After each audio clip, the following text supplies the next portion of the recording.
The Last Passenger, Train Horror Story. It was almost midnight when I boarded the last train from Lahore to Karachi. The platform was nearly empty, except for a few people hurrying into other coaches.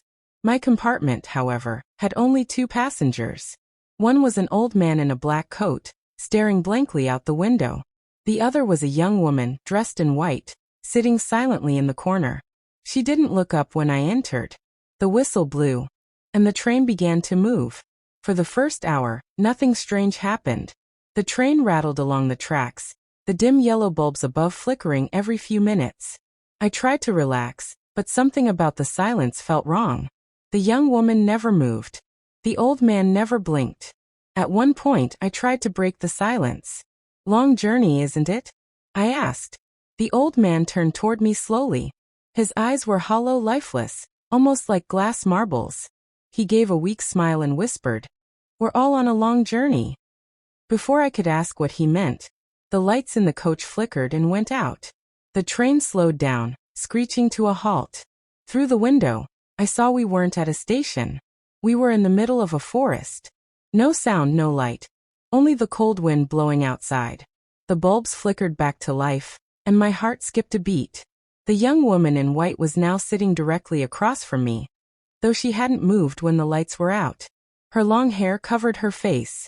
She raised her head slightly, and I saw her eyes, empty, black holes that seemed to swallow the light. I jumped to my feet, rushing toward the door, but it wouldn't open. The old man stood now too, blocking the way. His voice was deeper, echoing unnaturally. "Once you're on this train, you can't leave."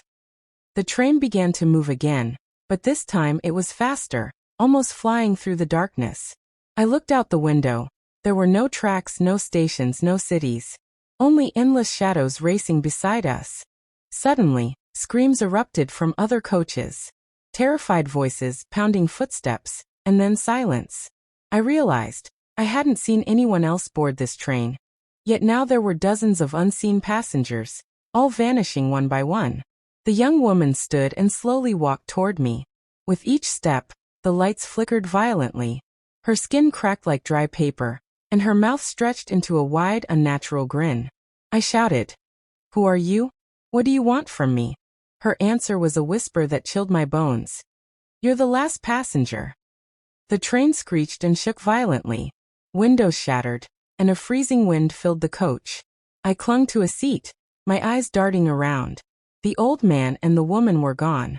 The coach was now full of pale, faceless figures staring at me. One by one, they leaned closer, whispering in unison, "Join us, join us, join us." The world outside turned white, like we were rushing into a blinding light. My vision blurred. My body grew weak, heavy, almost lifeless. I felt myself slipping away. Then, everything stopped. I opened my eyes and found myself back at the original station, sitting on the same bench where my journey had begun. Morning sunlight poured in. People rushed past me like nothing had happened. Confused, I looked at my hands. In my pocket, I found the train ticket. But instead of a destination, it had only one line written in red ink. "Your journey continues tonight."